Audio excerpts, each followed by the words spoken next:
This is either the laptop of doom or I suffer from perfectionism. Now, there's a pretty horrible story associated with this laptop, which still hasn't had its ending. Talking about it might help me, and it might help you. Shall we talk? One of the biggest challenges throughout my life is feeling like a creative person who could write a book. Only, for 30 years, I never did. It was only recently that I actually did it. I wrote the book in 6 months. I did my creative thing. Now I'm using AI to help me read and present the book on YouTube, and I'm also writing the second book in the series. I have made significant progress in my life because of certain processes that I've put in place. And I wanted to make some videos on exactly how I got there, with the hope of also getting you there, getting you to do your creative thing. That's the whole point of me being here, helping you achieve your creative thing. It's been too long, hasn't it? But now, back to the laptop. In 2016, I bought this laptop with the intention of writing a book. I didn't really know what I was doing, but I spluttered along and I got going. I got the engine started. Over a period of a few months, I got into a rhythm. And I actually got 5,000 words written. And then I started to overthink it. I started to worry about the stories from my real life and how they transferred over to the characters in the book. Was this any good? Was I only writing this because I experienced some of it? Would anyone care? Was this book really a pile of rubbish? And I started cycling through perfectionism. Googling how to write a book introduction, Googling how to write a bestseller, and rewriting and editing the 5,000 words that I'd already written. At one point I remember looking at it and thinking, I've edited the life out of this. All the uniqueness seemed to have gone, and I totally lost confidence as I could not see a way forward to perfection. I needed it to be perfect from the get-go. It wasn't, and so I stopped. Was any of this the right thing to do? No, clearly it was not. As perfectionism got a hold of me yet again, I could not see a way off the downward spiral. I couldn't see an exit ramp as I spiraled downwards, a way to short-circuit my damaging mindset. I just continued flailing until I saw no way out and just shelved the project. Yeah, I stopped my creative thing. Of course, I told myself I'd restart really soon, but that never happens, does it? With hindsight, you know that decay sets in straight away. Some 8 years later, I wrote a book in 6 months. Not a short book either. I think the first draft went about 105,000 words. So, a pretty solid effort. I worked out a bunch of processes to help me deal with my problems, break the shackles, and achieve my creative thing. In my case, that was writing a book. Over the near future, I'm going to share my lessons with you. So if you're a busy person struggling to do your creative thing, I suggest you subscribe and tune in with me. I might be able to get you started. When I look at this laptop and think about the unfinished book on it, I just feel sad. And I feel sad because of the knowledge that I have now. Oh my days! I was 5,000 words in and I stopped. Was I out of my mind? I had no realization that 5,000 words was a book that was catching fire. When you're writing a book, if you can get to 5,000 words, you are powering down the runway, just about to lift off. From that point, the book just should have kind of written itself. I'd done the hard part of getting started, and yet, thinking back, I couldn't see past everything needing to be perfect. Like, as in, I'd write it one time, no editing, I'd present the book to the world would applaud, and I'd be some sort of new J.K. Rowling. My expectations were just ridiculous. I really needed to alter my mindset in preparation for the journey. Now, we are really busy people finding ways to get our creative thing done. And that's why you clicked on this video, because you still haven't done it. So how would you feel if I told you that you had to post your creative thing when it was 80% done? Pretty nervous, right? Because it's not perfect yet, is it? But there's a second part to this strategy, which is like the trailer on a truck. But for now, I need you to get your head around sending your creative work out into the world when it's 80% done. I want you to work hard up to that point and then just send it. Post that song online. Perform the new song live. Join that band. Get up on stage even when you don't feel ready. Post your poetry. Post that blog. Do the live stream even if you don't feel ready. Publish your book. Put that YouTube video up. Send your creative thing out into the world. Put your brain into neutral and just send it. By just having an awareness that high achievers work in this manner will get your subconscious mind wandering and thinking, is this for me? Could this be for me? Why couldn't it work for me? If you're not in a retirement home staring death in the face, then this concept is for you.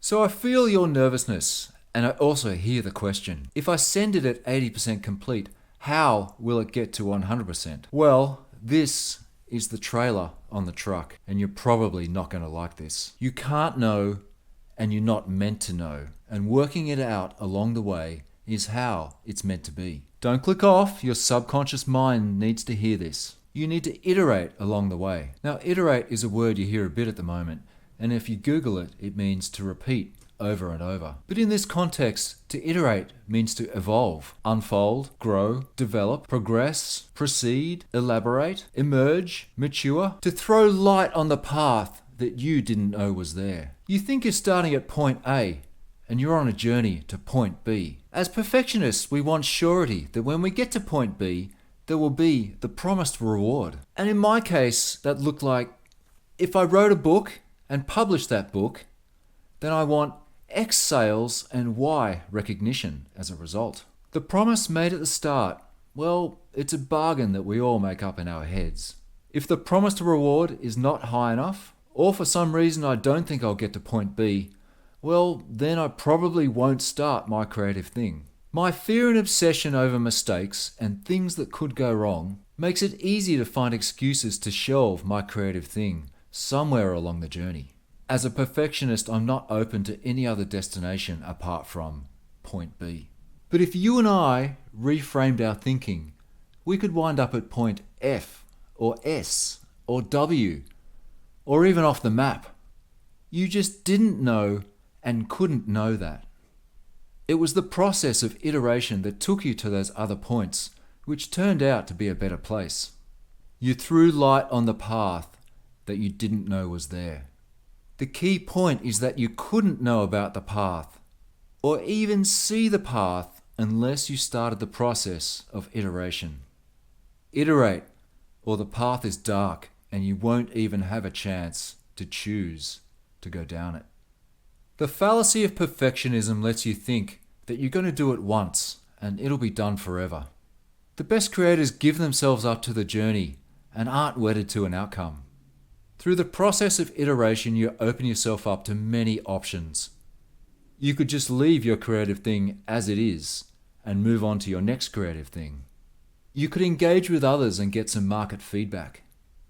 And you could evolve your creative thing along the way and never really consider it finished. If you are watching this video, it's likely that you are far too attached to the idea of doing your creative thing once, launching it onto the market, and then sitting back as people dump wheelbarrows full of cash at your feet. And it just doesn't work like that. Like, get it 80% done and sell it. Send it, ship it, post it, put the website up, whatever. Don't agonize over it. You're close enough, just send it. Think of the iPhone, which must be one of the greatest examples of iteration. If you're young enough to remember, when do you think iPhones started to get pretty good? Let's say roughly around the iPhone 6. Can you imagine working in product development at Apple and having nobody in the world to look to, having nothing to imitate, and having to iterate from iPhone 1 to 6? As perfectionists, we need to constantly guard against perfection creep. I run another media channel to help me with perfectionism and imposter syndrome. And a second media channel that's not aligned with your main creative thing is often laughed at as a waste of time. But I totally disagree. Anyway, that's a topic for another video. Anyway, I just put up a product review and I recorded that video 3 times. 3 times! And it got pretty low engagement. Now I use that different media channel as a learning ground, so it's not all negative. There are learnings in there for me. But I spent most of my Sunday afternoon re-recording this product review when I could have been doing things with family and friends. Or this was probably enough wasted time to actually have created a whole nother fresh piece of media. Well, maybe not quite, but anyway, you get the point, right? For those people that wanted to watch a review of that product, do you think that they care if I put up a video that was only 80% as good as the one that I did put up? The answer is no, of course not. The first video still provided all the same information, it just wasn't quite as engaging. I should have just uploaded version 1 and moved on to something fun or productive. You know, Dan Coe says the greatest skill you can develop is decreasing the time between idea and execution. Let that one sink in, because for us perfectionists, there is a yawning gap between idea and execution, and that's if we even execute at all. I've always wondered how sloppy people progress in the world, sometimes doing better than people with perfectionism, and certainly with less stress. I think I just found the answer. They just send their creative thing without too much thought and move on. I've always had so much friction with this and need everything to be perfect. I personally need to let go as well and just send it at 80% and iterate from there. The world mostly doesn't care that it's only 80% of the way there. And besides, there are too many people with perfectionism catching their mistakes and fixing their crap up. Are you one of these people fixing up other people's crap? Well, have you ever thought whether it's better to just let it all hit the fan and let things reset? Think about that.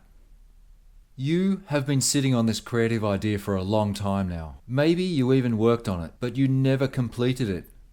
Why? I want you to consider working hard on it and getting it to 80%, and then sending it out into the world. From there, you can leave it as is and improve with the next piece of creative, or engage with feedback and see where that takes you, or evolve it forever with no endpoint in mind. Again, think of the iPhone. Do you think Apple planned to get to the iPhone 17 and then call it quits? No. The process of iteration doesn't end for the iPhone, and why can't that be the same for your creative thing? You've been sitting on this creative idea for so long, something here has got to push you over the edge. Because what you've been doing up till now hasn't been working. Do you remember me telling you at the start of this video that I got 5,000 words into writing a book and then stopped? I understand that you are busy. I understand that you are overwhelmed with everyday life. I understand that you don't know where the time is going to come from. So send your creative work out into the world before you feel ready and iterate. Who knows where you'll wind up? Today's discussion has been influenced by a book called Linchpin by Seth Godin. If you liked our chat today, you will also like this book. I hope this one helped you out, and I'll see you in the next one.